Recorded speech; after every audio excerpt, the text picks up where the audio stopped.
St. Padre Pio is a saint for our time. Known for having the stigmata for nearly all of his priestly life, pilgrims from around the world traveled to San Giovanni Rotunda to attend his masses or in search of healing and confession. Relics visited Our Lady of the Blessed Sacrament Parish in Westfield this week to kick off their Lenten speaker series. Kathy Harrington reports. I pray to him every day. It's pray, hope, don't worry.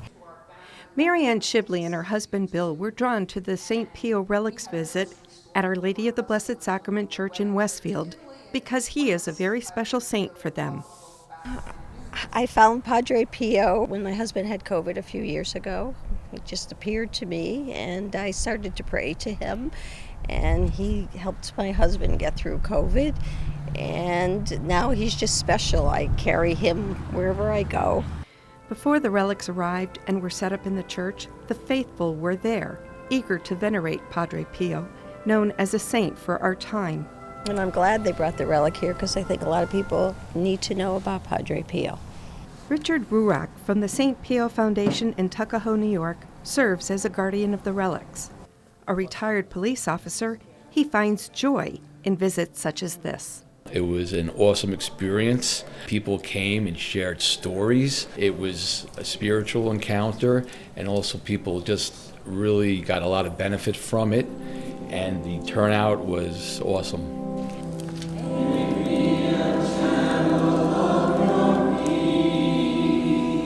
In addition to the veneration of the relics, Julia Calandra Leinberg was on hand to open the parish 2025 Lenten Speaker Series.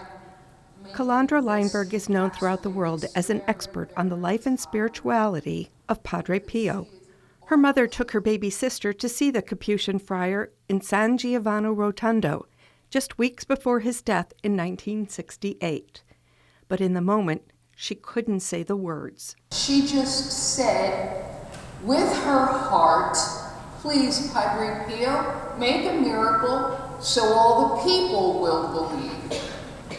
And Padre Pio nodded, he blessed her, he touched my sister, my brother was there, touched him on the head, and allowed my mother to kiss his wounded hand.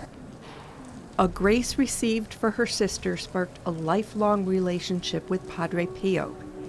And with these relics visits, she says it's a beautiful opportunity to share Padre Pio with souls in need. The warmth of the people that had come, the interest, the desire to know more about Padre Pio, such a wonderful feeling of family and unity. I enjoyed my visit here very, very much. What's beautiful is by her beautiful love for Padre Pio exudes that, and so you get drawn in too. She's a wonderful witness to him.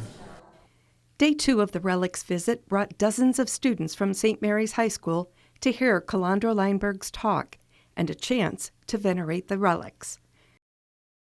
She often hears stories of people encountering Padre Pio in their lives, but that it took a difficult situation for them to turn to him.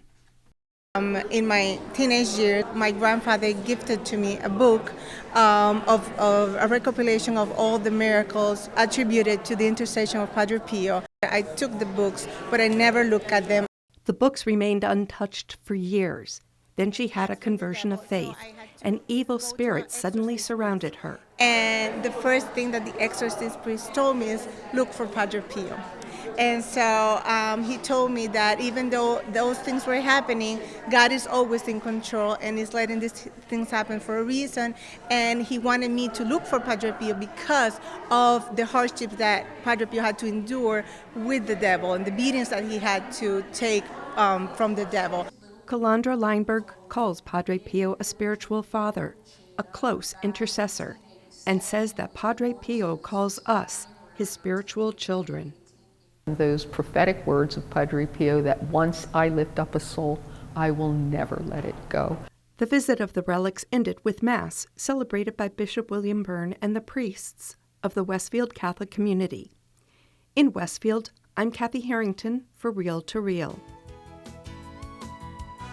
And you can find more about this and other Lenten events throughout Western Massachusetts on our diocesan website, diospringfield.org.